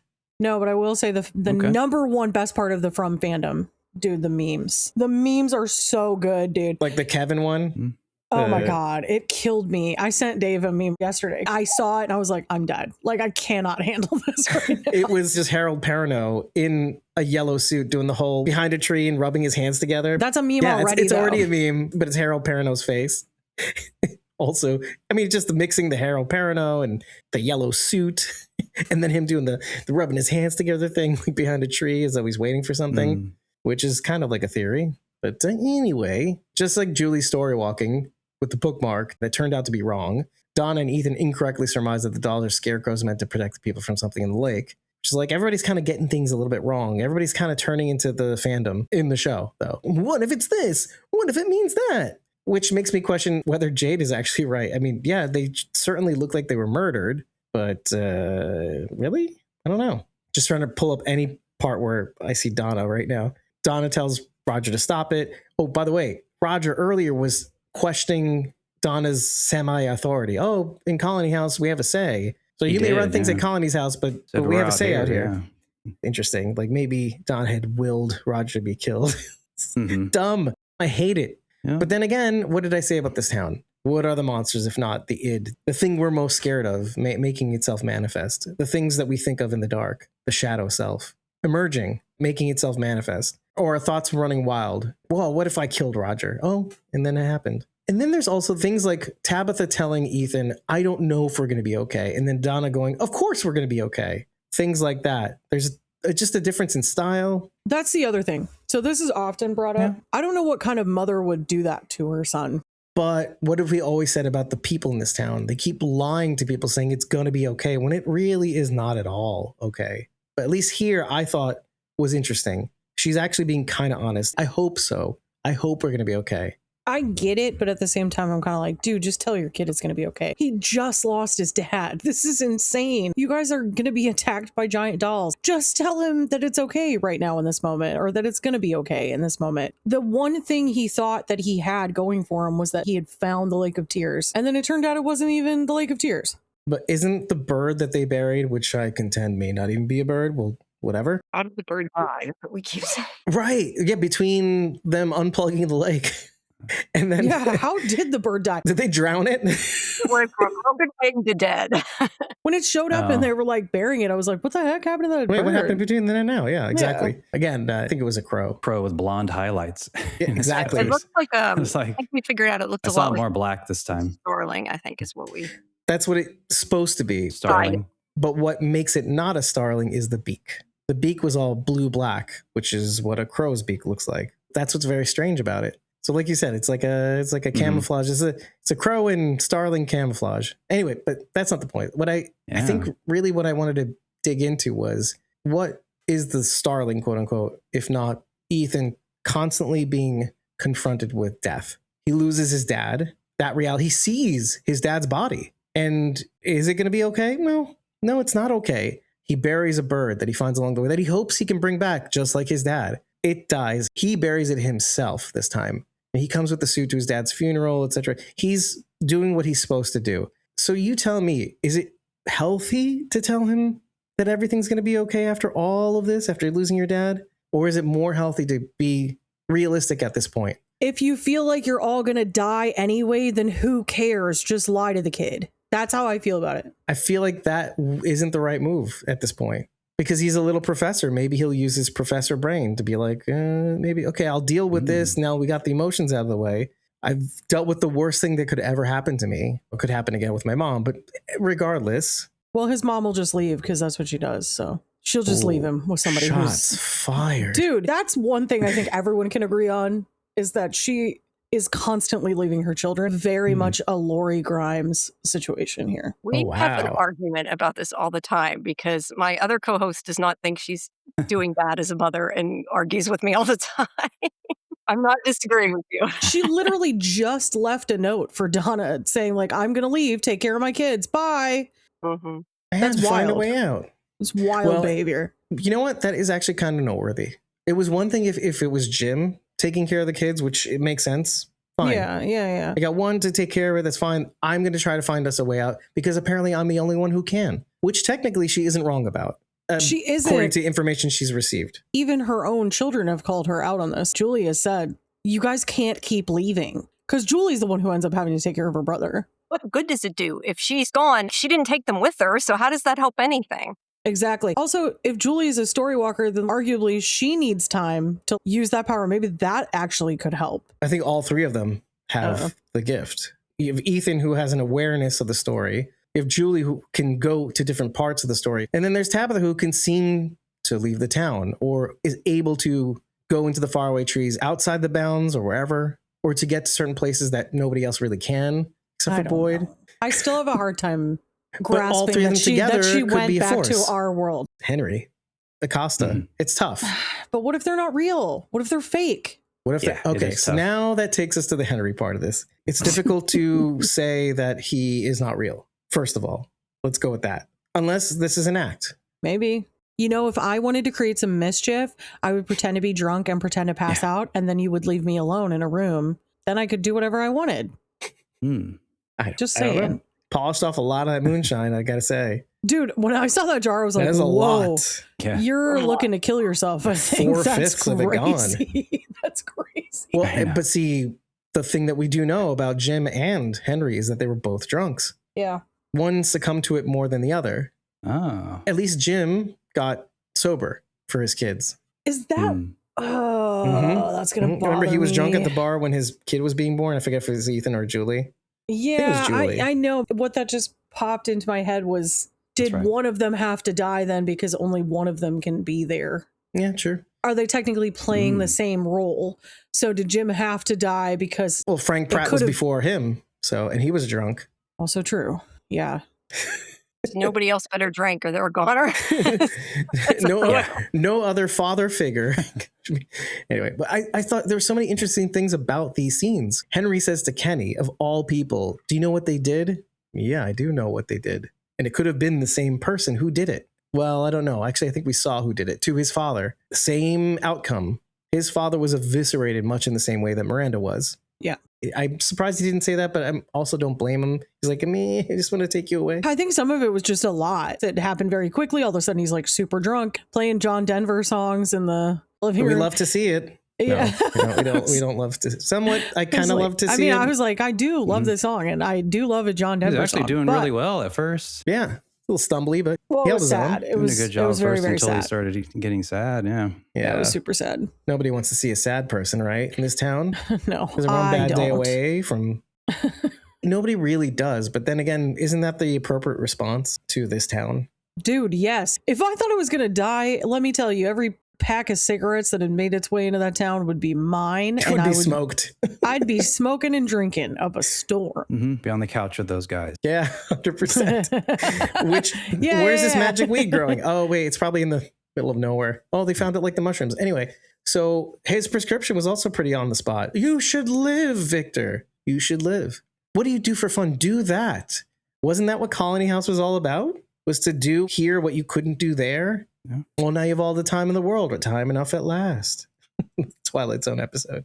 Do whatever you want. Artistic expression. So when did that change? Clearly, what's her name, random actor, was knitting a sweater. Why shame Henry? Why give him the side eye? Because he's making everybody sad? Because he's bumming everyone out, man. If the title is a Grateful Dead song, like that's really, it's really kind of the mentality, maybe. It's the town. The town doesn't want to see the truth that is in front of them.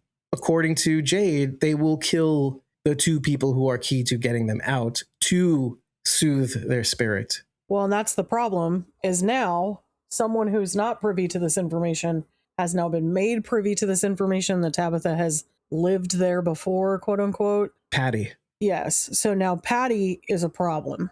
Hypothetically. Yeah. Hopefully not. But she's like, what? You've been here before? My face is burnt off. Her face is burnt. I think she is going to be a problem because of that. She's going to be pissed. This kind of following the same path. And maybe this is what the boy in white was kind of trying to warn them about. It's all happening really quickly now. Is like, this is all going to start kind of amping up. But I'm afraid you're running out of time. You're going to die, maybe. That's why you're running out of time. So that brings us to the question. There's only 1.5 seasons left. Yeah. Mm-hmm. I keep thinking they do end up getting out. I sure hope this so. season. And season 5 is them on the outside. Yeah, and what that costs them. Oh God, this is like Lost. No. Not that Lost. Yeah, it'll be like Lost, garbage right? again. No. We're not We doing have to this go again. back. Jack. You like that? It's been burned into my memory. Oh yeah, dude. It was burned in everyone's. Mm-hmm. Whatever you say, it's not purgatory. Part of the thing about this episode was interesting too, is that aside from mocking the audience, like, you'll get the answers. You want the answers? Well, drink the blood. Here's a sign. It says answers this way. Okay. Outside of that, like you said, we got a bunch of answers, some of which we don't know what to make of. Let's take this for example. Okay. Yes. Jade's whole thing was a complete dream. He never left the chair. Fine. But he says he knows how to get out of this town. He knows what to do. He knows the pitfalls too. Do you think he's right? Considering that so many people have been wrong about things this episode, like the dolls and the story walking. And even Randall calls Julie out, which is interesting because Sophia took much glee out of them arguing when we came back from another scene. She's packing the towel, hears them arguing. Mm-hmm. Randall maybe convinces her to knock it off because your dad, Jim, wouldn't want you to be so reckless. Yeah, I think Sophia was just delighting in the fact that chaos was a brewing. Yeah, it was just kind of surrounding her at that time. Okay. Or stopping her from going further, possibly. Oh, I don't know.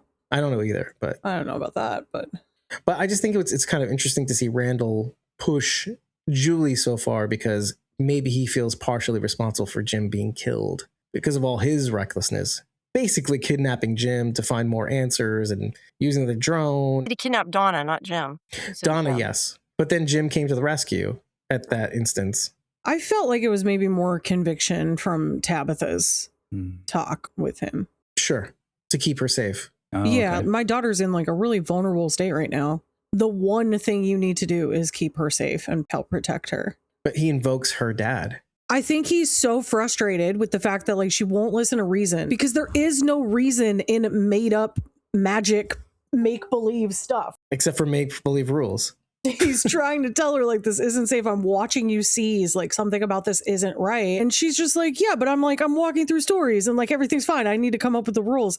So I think his last resort was kind of like, your dad would think you were an idiot for doing this, trying anything to get her to stop. And I want to believe Tabitha and Randall in those instances where they pull back. I really do. Because, yeah, why wouldn't this be another rabbit hole for me to go down for the town to kind of take advantage of me? And maybe two things can be true. Maybe it does that with some people and not others.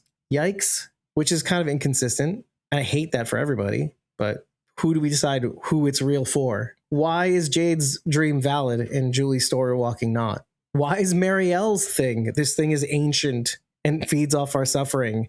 And the people who die here can't leave, even after death. Why is her thing valid and other people's not? Because they're adults and Julie's a child. Because that's how we see things, isn't it? Yeah, I think it's easily forgotten that Julie's a child because she's had to grow up really fast. But like, she's like 16? She's a kid. She's 10 years away from her frontal cortex being fully developed. She does not know what she's doing. She's just so desperate to correct what happened that she'll try anything. And honestly, I can't blame her for it. And it's a really cool aspect of the story that I really enjoy. And I would like to see more of it. The story walking is really cool. Wait, now you like time travel? I hate time travel, but I like this idea of story.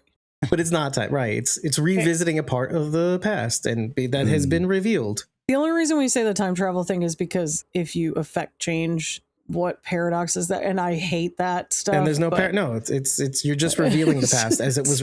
It's already happened. We talked about this. Unless they're lying again. This is the making up the rules. It doesn't make sense. Is it a lie? Or is it real? Can we affect change or can we not? I don't know. And it feels like we're getting very much closer to the moment in time where Julie of today, let's say, eventually hits up the time where Jim dies. Yeah. Ever so closer with the cutting of the hair.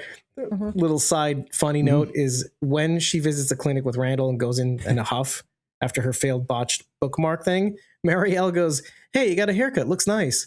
She goes, "Thanks." And nice. I'm sitting there going, "It's not nice. It's not great. You did a terrible job." I don't did a worse job, so we won't go. True. Those lines were very straight. But still. That was a dig at the fans complaining about Christy's haircut all the time. Yeah. Oh, yeah. I didn't. That was what I meant. I totally stopped thinking about that. Oh, it's still largely talked about. Even in this season, people are like, somehow it looks worse now. How? Oh my God. The town's full of monsters and we're focused on a woman's hair. I'll say it. If nobody else will. I personally love a wolf cut. I think they're very cool. Is that what that's called? I don't know it's like a shag with bangs. I think they're really cool, but I would argue that they can be hard to style. It's maybe not the right haircut for her face, but that's not up to me. You can cut your hair however you want. I had baby bangs. Need we say more? I have the roundest face in the world, and I decided to add just a tight, hard line. We just decided to highlight it. Oh boy. Well, I mean, I like seeing the monsters again this episode. We haven't seen them in quite a while, too. But did we really? Oh, right. Did we? Yeah, I just meant like as in they exist. Know. What's that? Yeah. But no, it's interesting. Has that one always been so handsome? Which one? Sorry. The big guy. Well, I was like, where'd you come from? Oh, the guy with the rolled up sleeves? Yeah, I was like, who are you? He's not the milkman. He's the other guy. guy. No, he's been there. He's been there. Yeah. I think. Right. Yeah. I guess I think I've seen it. I was fearful of them in the first season so much so that I did not pay attention. I remember the rolled up sleeves. Yeah. And now as we've gotten worse monsters, I'm like, yeah, that guy's maybe not that bad, you know? Taking a page from Rachel's I'm book. Suddenly dating one of the monsters like that idiot at Colony House. Yeah. I get it now. Yeah. I totally get it. I get it. She's like, no, don't cheat on daddy. I literally just said that last episode.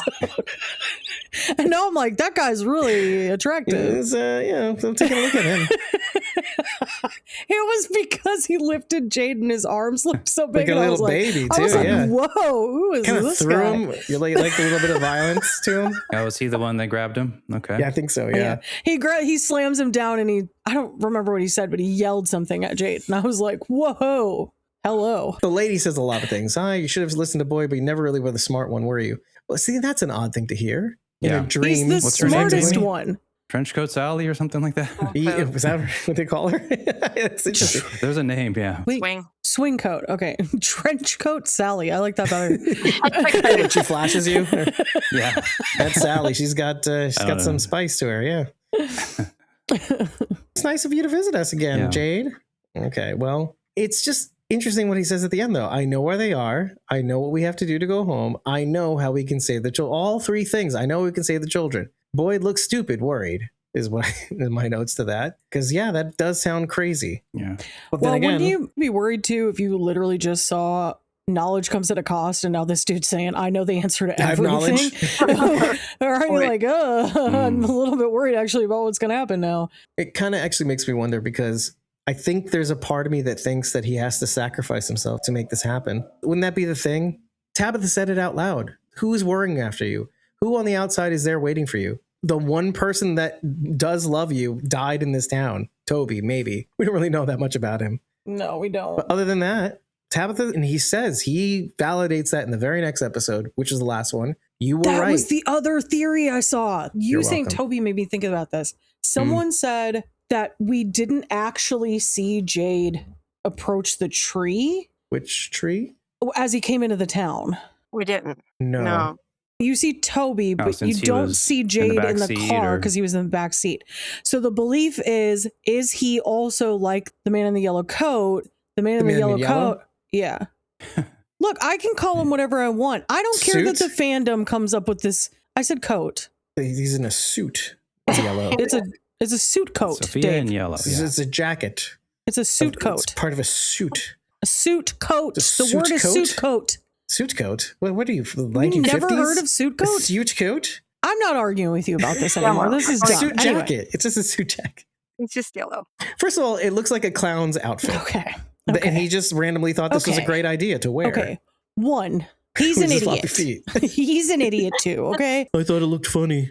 He's an idiot. Yeah. And then Victor's like, yeah, he made us laugh with his yellow coat. Yeah. Because it looks ridiculous. wasn't so funny afterwards. Sorry. It's true. Stop. It wasn't. I'm just quoting. It wasn't. Anyways, yes. So if the man in yellow could do that, what if Jade is one of those things? But that makes It makes no sense. But I saw it and I was, see what I mean? This is like when I see these, I'm like, what? Yeah, that's about Are you 50% guys of- okay? can't. Are you okay? I can't. And then he gets away. And cycles are repeating. The same things are happening again. The pastor dies just like Toby dies. Doors left open just like the door that was left open that killed Kenny's dad. Anyway, I don't know if I have much to say about that, but funny if it would be true. It makes me like this fandom in the same way that I really like watching Twitter fights between celebrities.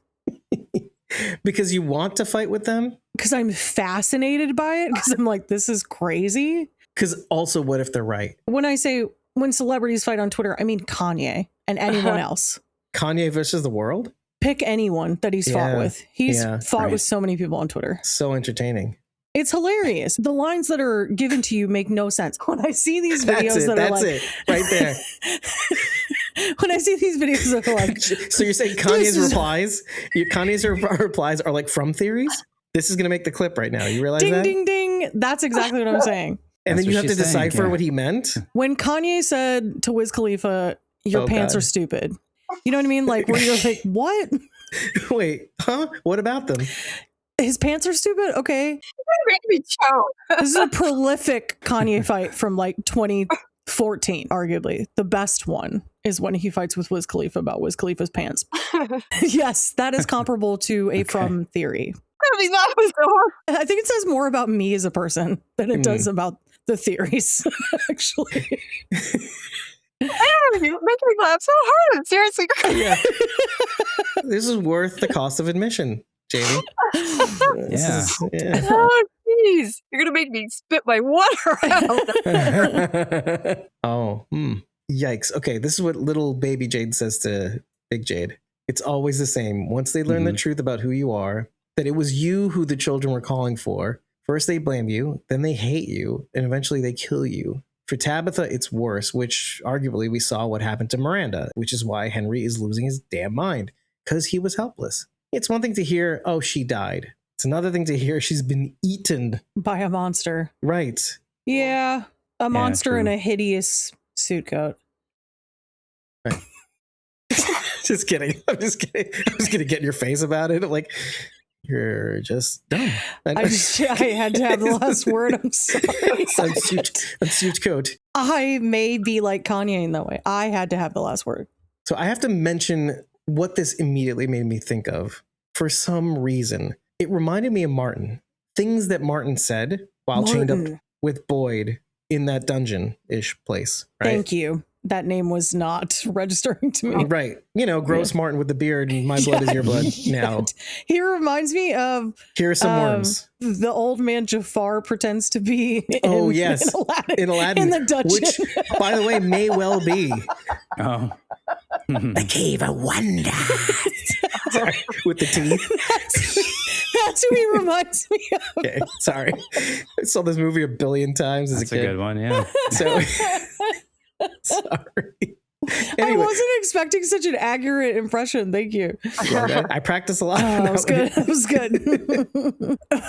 Who's Iago? Boyd. No, it's Donna. Boyd. Anyway, sorry. I'm done. Why is our theory every episode that Donna is an animal? Because it was a dog last week. Yikes. Wow. Oh, no, that was bad. Remember? I'm not Yeah, because she was barking, but it was just saying Boyd over and over again. Instead of bark, it's Boyd. Okay. Yeah. Okay. Yeah. All right. Okay. All right. So it made me think of Martin because he says a couple things that I latched onto that I wanted to highlight. Even though it could be nothing, it's fine. But again, cycles repeat. So maybe it's something. He claims he went through the faraway tree and got stuck there, chained up. He didn't say it was worse than the monsters where he was now because of the music box and tormenting him only. Yeah. So he said it was worse than the town's people, the people in the town. Okay. Oh, I had assumed he meant the monsters. I'd assumed he also, but no, he says something about the monsters in tandem. In tandem, he says the monsters are the tip of the spear, but he said townspeople too. Interesting. So it kind of made me think. Okay, I like that. I'm going to go back to it now. I definitely would want to rewatch it to kind of get tighter on that theory. But if it's to be that the town turns on Tabitha and Jade, that kind of links that a little bit better if that's the case. Because if Martin is the Boyd, It does. or Boyd is the Martin, really, because he came first, maybe, unless they're story walking. Let me just say the rest of it. He says the townspeople are selfish also, and they only look out for themselves, which we're seeing hints maybe of that here. If you're worried about your life or your own well-being, or if you don't want to confront what you need to confront to get out, because it may cause you pain, like we were saying earlier about Jade, you would retreat, and you would maybe turn against the people who might be able to get you out, because it's the devil we know. Sometimes we get stuck because it's predictable. We don't want to move forward because things are too comfortable, predictable. And we've said over and over again, season after season, the show wants you to get comfortable with this place, to live in its ecosystem, to abide by its rules, and to live and thrive or whatever there. Last thing I'll say is Martin says a thing that he wasn't supposed to know. Was Abby right about this town being a dream? And I have to get the townspeople to wake up. This is what Abby said to Boyd. So all these things together. And is that Boyd's role to get them to stop turning on Jade and Tabitha also? Is that his lot? What triggered this for me is how I imagined why he went to the tree to begin with.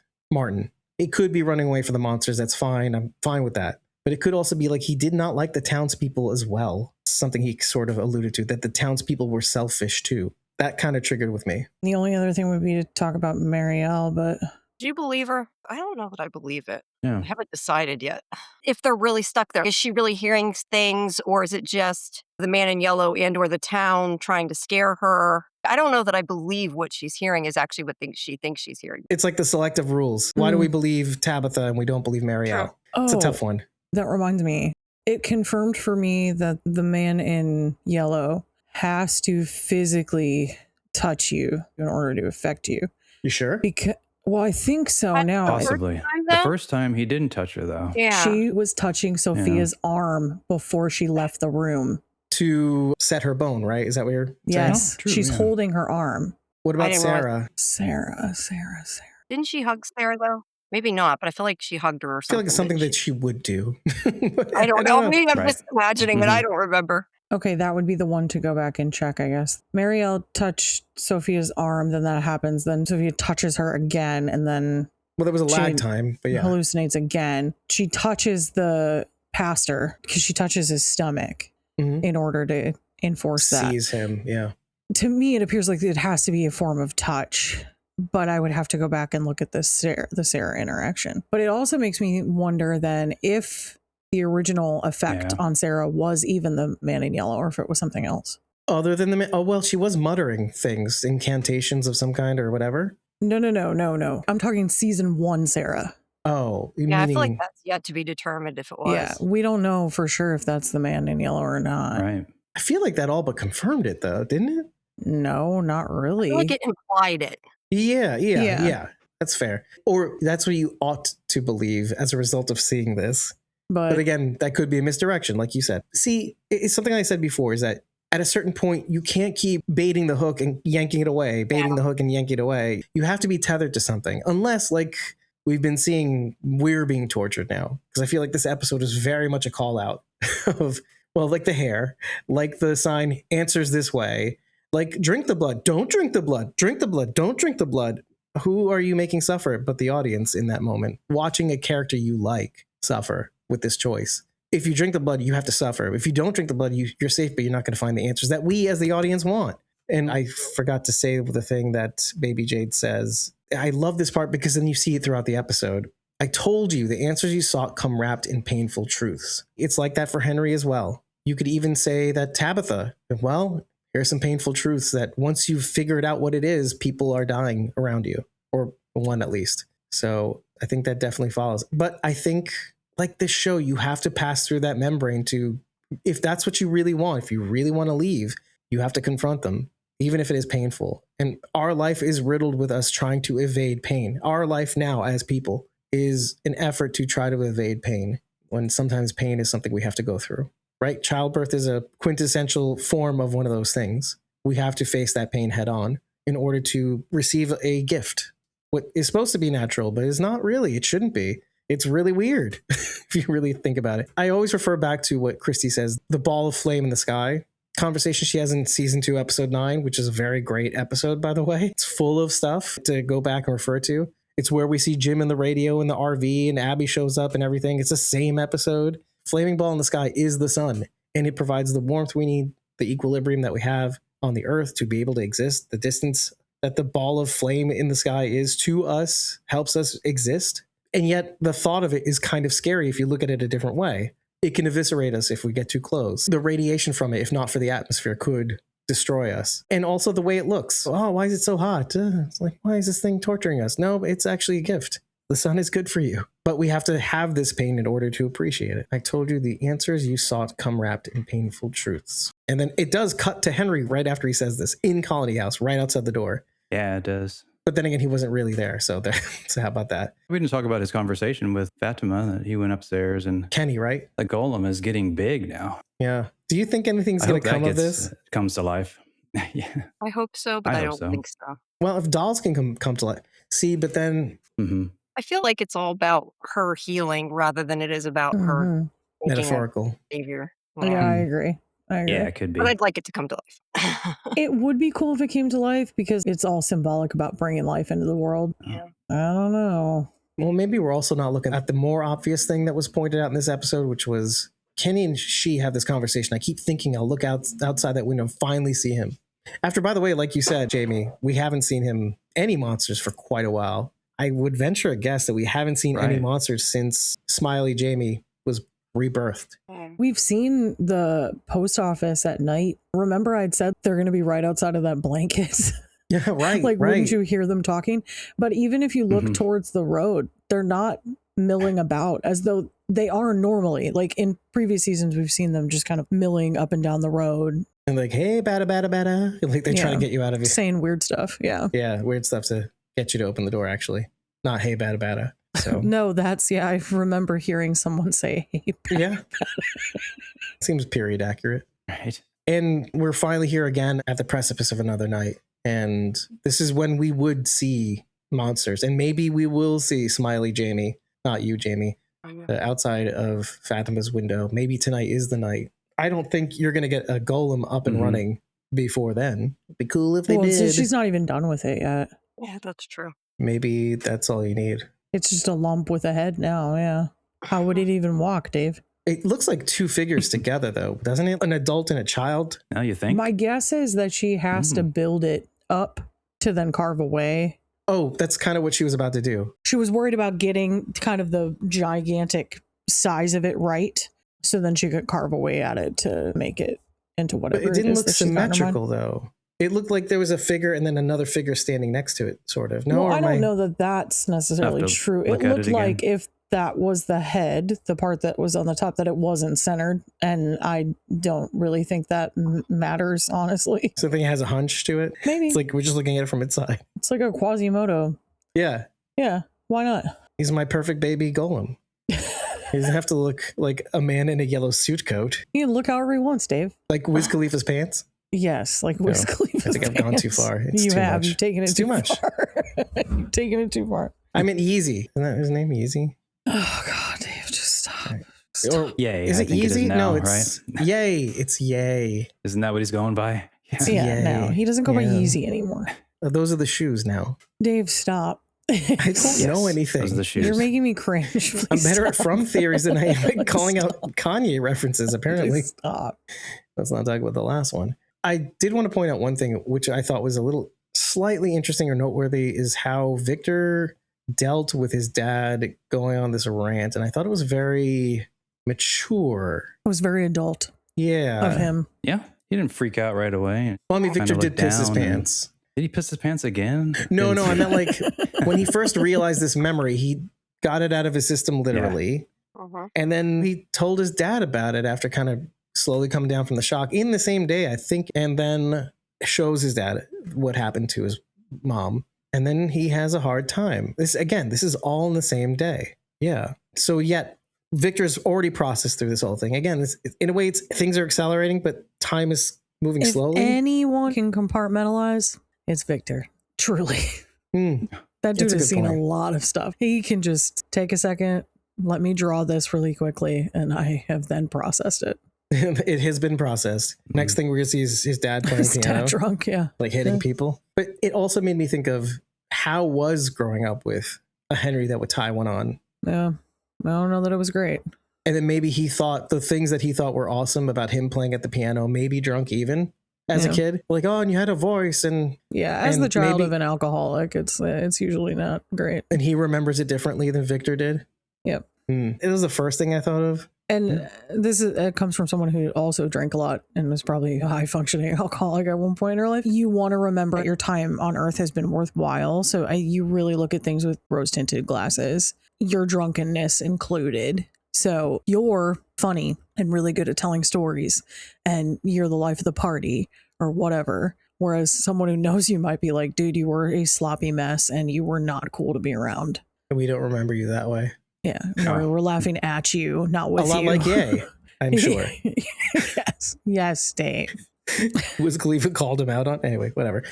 So that is actually also interesting because then you're bringing up kind of like what we've been saying in the last few episodes. If only the town got together and shared their information. But then, people do. And when they hear it, like Jade with his old, why don't you just give me the answers? Well, were you ready to receive them? It's kind of like the same thing. The way you're saying things or the way you feel like you're experiencing these things is weird to us. It's just a tiny micro expression of what the town must be perceiving. Henry thinks he's being jovial. Like, oh, I'm trying to get you to live. No, you're sad. We're registering sad vibes from you. Super sad, dude. yeah. I know you're exactly. trying, and you're making us sad by extension. Yeah, because you'll just remember it differently. Henry's saying like, yeah, we did all this fun stuff together because you're trying to tell yourself it wasn't that bad. Your time with your kids wasn't wasted.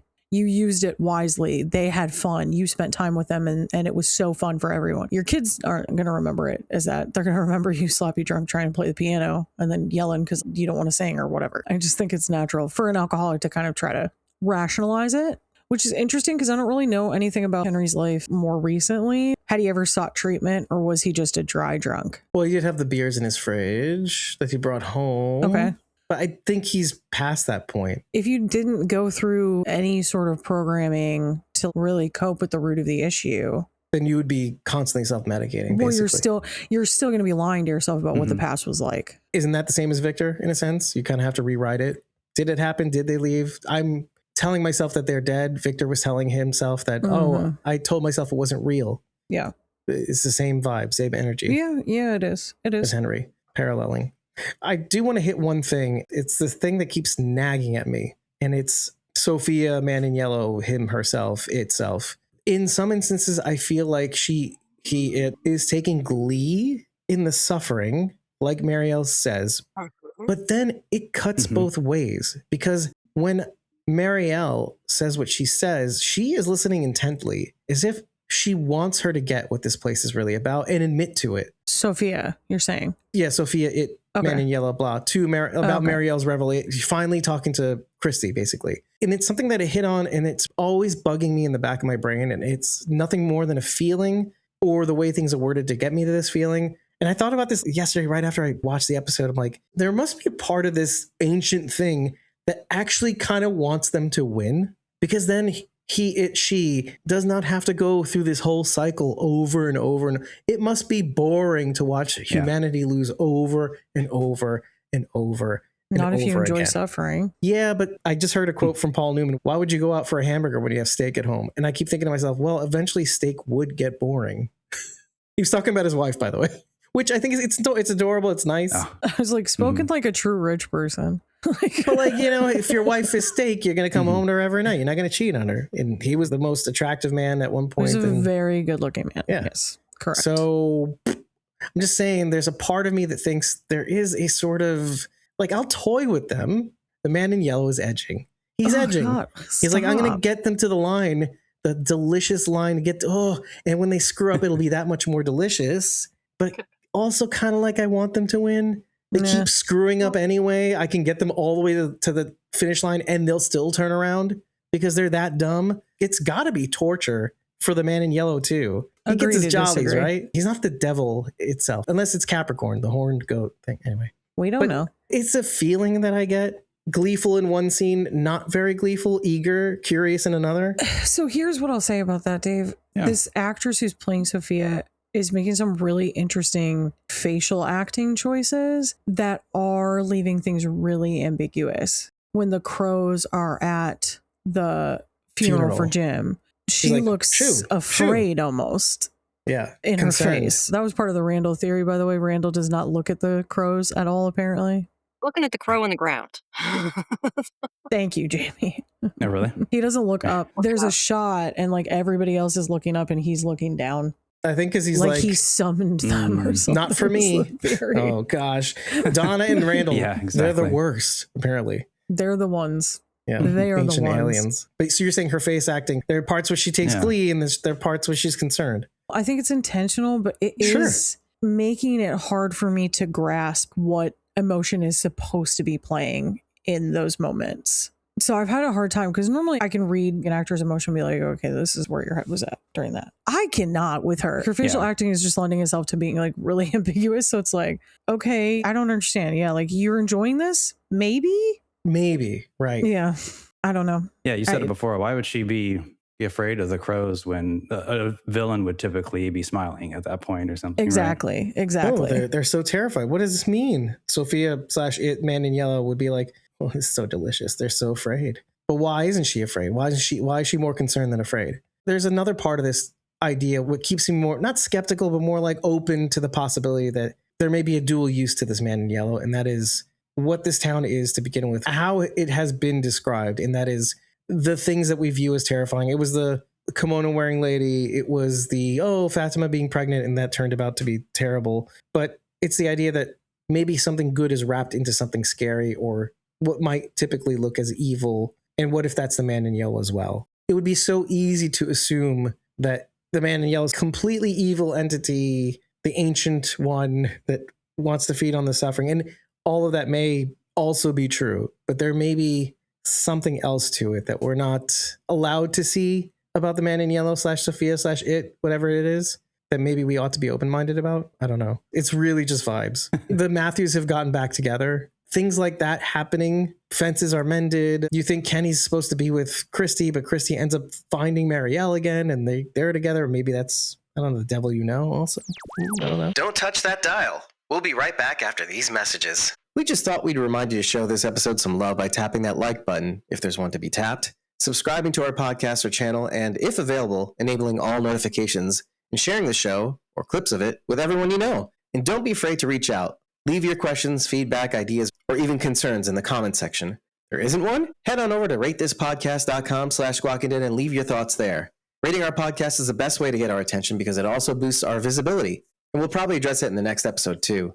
And if you think there's something to what we're doing here at Squawking Dead, tip us over on Ko-fi. As a token of our appreciation, you'll receive forever access to our Discord, along with 30 days access to our uncut episode and interview recordings, plus our pre-squawk insights. Take your support further. Join a membership tier on either ko-fi.com/squawkingdead or patreon.com/squawkingdead, and you'll unlock access to more channels on our Discord server, receive shoutouts at the end of every episode, and depending on what tier you join, the ability to join us on camera and mic to break down future episodes alongside us. Thank you for hearing us out and making it this far into the episode. We now return you to our regularly scheduled podcast. I think that's really all I have. Stoning. The stone. Yeah, that was my favorite part of the episode. Is seeing the guy The with the stone. on top of the guy.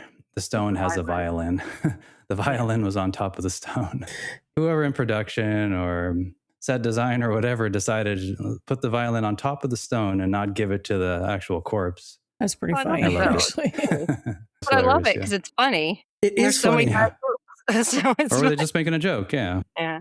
That's what they said about what a long, strange trip it's been. This journey that's also a little bit funny, but also kind of like, did we just go through all that? Yeah. I mean, the only other thing that I really had was how much I connected with the idea that Rachel and I, we hate series finales. We'll delay it as much as humanly possible, because if we do that, we'll acknowledge that it's over. I have the same problem. I'm going to admit this now. This is very kind of embarrassing.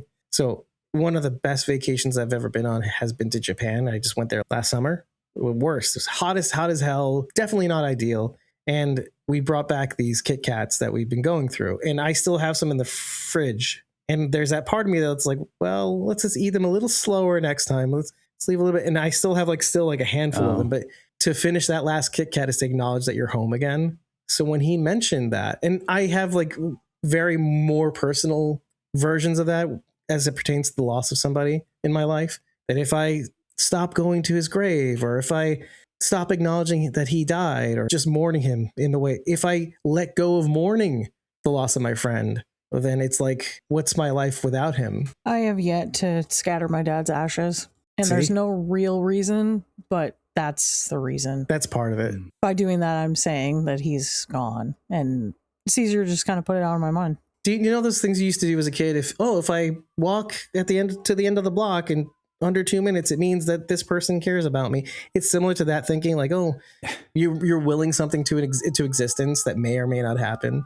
It really probably won't happen because you keep wanting it so badly and not doing it, not going after it. So I just thought, outside of all the theories, there's a vibe thing that you can connect with when it comes to this stuff. There's a relatable element to all of this, and you don't want to push past it. It's kind of why I like this episode so much, is that it does, in its own funny way, mock the audience. Like, oh, you really want answers? Then they're going to have to go through a whole bunch of pain. But then there's a visceral element to this. Well, don't you identify with this feeling of, well, if I stop grieving, it means that they're actually gone. If I stop playing this song, it means they're actually gone. It makes you, as the audience, want to feel hesitant about them actually finding answers, which may or may not be the right move, too.